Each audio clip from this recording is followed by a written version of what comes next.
नमस्कार माऊली. चला ज्ञानेश्वरीच्या सहवासात आपण अध्याय 2 मधल्या 238 ते 244 ह्या ओव्यांच्या सहवासात जात आहोत. ज्ञानोबाराय आपल्याला प्रत्येक वेगवेगळ्या आणि वैशिष्ट्यपूर्ण अशा गोष्टींची म्हणण्यापेक्षा शब्दाची व्याप्ती, आध्यात्मिकदृष्ट्या त्याची व्याख्या आणि महती हे प्रत्येक अध्यायामध्ये उलगडत नेणारच आहेत. आता ह्या ओव्यांमध्ये माऊली आपल्याला ज्या शब्दाबद्दल सांगतात तो शब्द आहे सद्बुद्धी. माऊली, आपण सर्वच जण लहानपणापासनं देवाजवळ मला सद्बुद्धी दे हे मागणं मागत आलेलोच आहोत.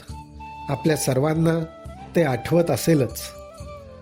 पण ही सद्बुद्धी कुठली, कुठल्या बुद्धीला सद्बुद्धी म्हणायचं हे समजावून घेणं फार आवश्यक आहे.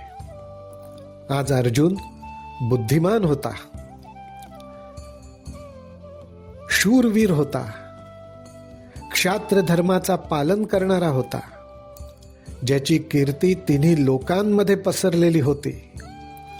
त्याचबरोबर सर्व रथी महारथींना एकत्र आणून कौशल्याने युद्ध कसं करायचं हे सर्व ज्ञान त्याला होतं. अशा या बुद्धिवान अर्जुनाला सद्बुद्धीविषयी श्रीकृष्ण सांगतायत. त्याचं कारण काय?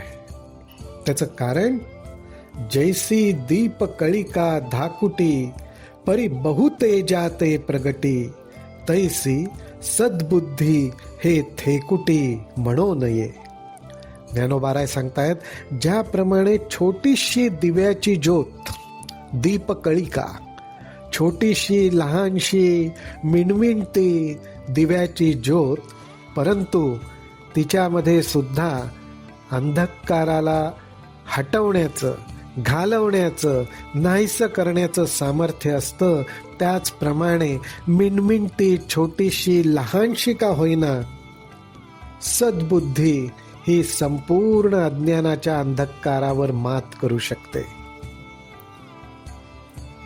माऊली, आम्ही नर्मदा परिक्रमेमध्ये असताना आलेल्या अनुभवाची एक आठवण इथे सांगावीशी वाटते. आम्ही एका आदिवासी कुटुंबामध्ये त्यांच्या घरी उतरलो होतो. त्या दिवशी तिथे मुक्काम करायची वेळ आली. ते घर म्हणजे असं की संध्याकाळ झाल्यानंतर एकदम गडद अंधार.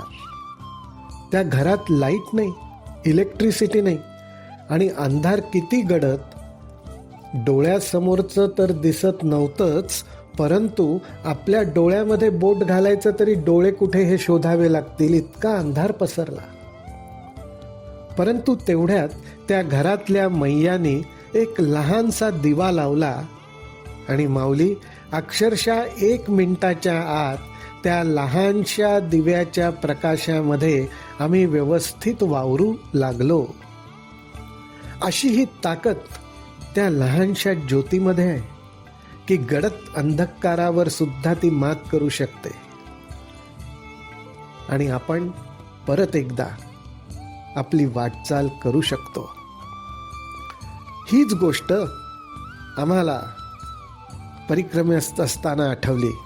हीच माऊलींची ओवी आठवली आणि लक्षात आलं की माऊलींना काय म्हणायचंय. माऊली असं का म्हटलेत की तैसी सद्बुद्धी हे थेकुटी म्हणू नये. पार्था बहुती परी हे अपेक्षिजे विचारशुरी जे दुर्लभ चराचरी सद्वासना. ज्ञानोबाराय म्हणतायत की जे श्रेष्ठ विचारी पुरुष ते सुद्धा या सद्बुद्धीचीच प्राप्ती करून घेण्याची आवश्यकता आहे ह्यासाठी प्रयत्न करतात.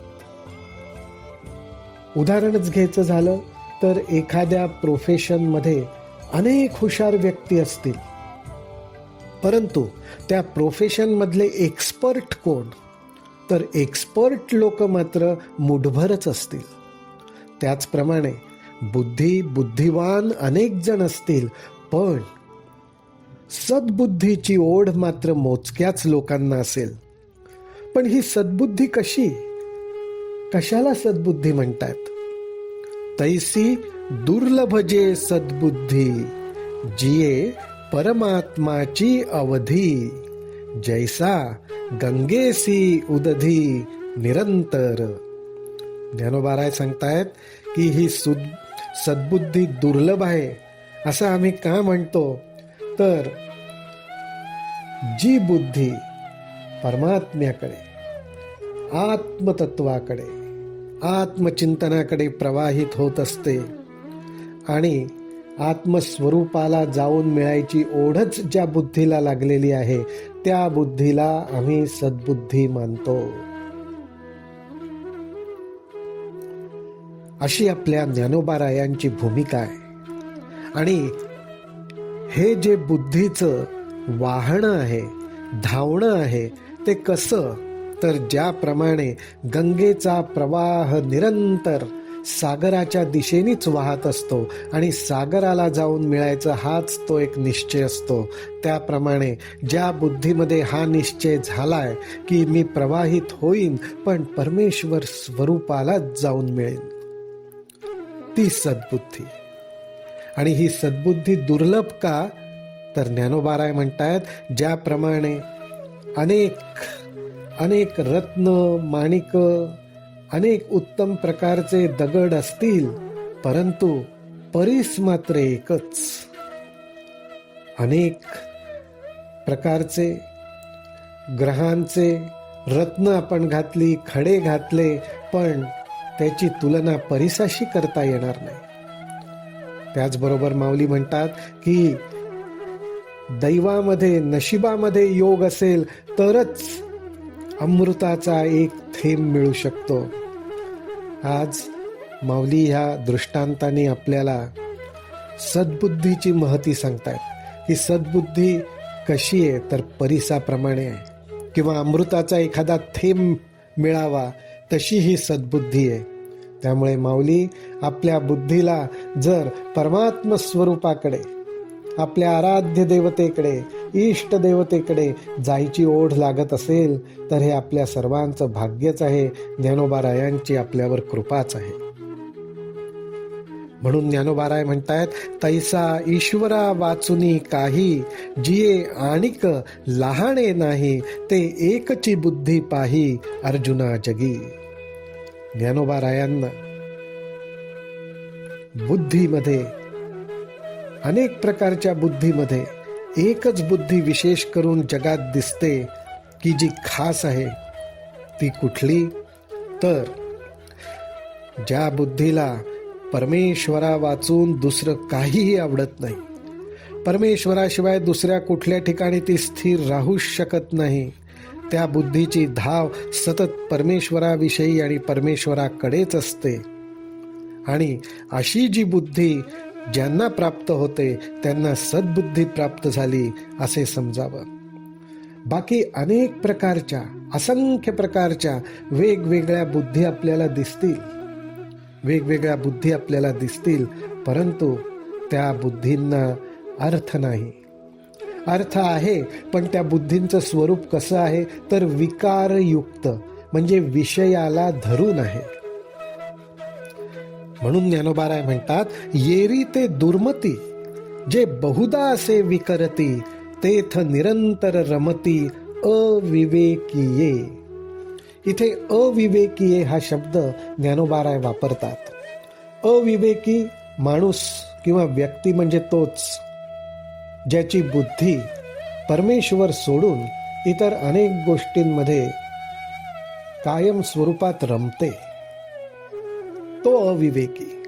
आणि विवेकी तोच जो बुद्धीचं वैभव बघतो पण त्याला पूर्णपणे जाणीव आहे, जो जागरूक आहे की मला माझ्या बुद्धीला परमेश्वराकडेच वळवायचं आहे, माझ्या बुद्धीची धाव परमेश्वर प्राप्तीकडेच असायला पाहिजे.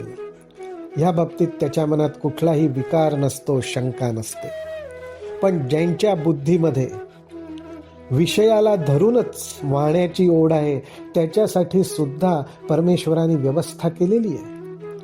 कारण बुद्धी सुद्धा ही त्रिगुणात्मक आहे. सत्व रज तम या गुणांना धरून बरोबर घेऊन वाहणारी आहे. त्यांच्यासाठी काय व्यवस्था केली आहे तर म्हणोनी तयान पार्था स्वर्ग संसार नरकावस्था आत्मसुख सर्वथा दृष्ट नाही. म्हणून विषयासक्त बुद्धी झालेल्यांसाठी स्वर्ग संसार किंवा नरक या अवस्थांची सोय करून ठेवलेली आहे. पण आत्मसुखासाठी लागणारी दृष्टी अर्थात बुद्धी ही त्यांच्या ठिकाणी विरळच. माऊली हो, ज्ञानोबारायांच्या ह्या दुसऱ्या अध्यायातील 238 ते 244 ओव्यांचं खरोखरच चिंतन मनन करणं आवश्यक आहे आणि अंतःकरणापासून आपल्या आराध्य देवतेला ही प्रार्थना आपण करतच राहायला पाहिजे. हे परमेश्वरा, हे भगवंता, मला सद्बुद्धी दे. रामकृष्ण हरी, रामकृष्ण हरी, रामकृष्ण हरी.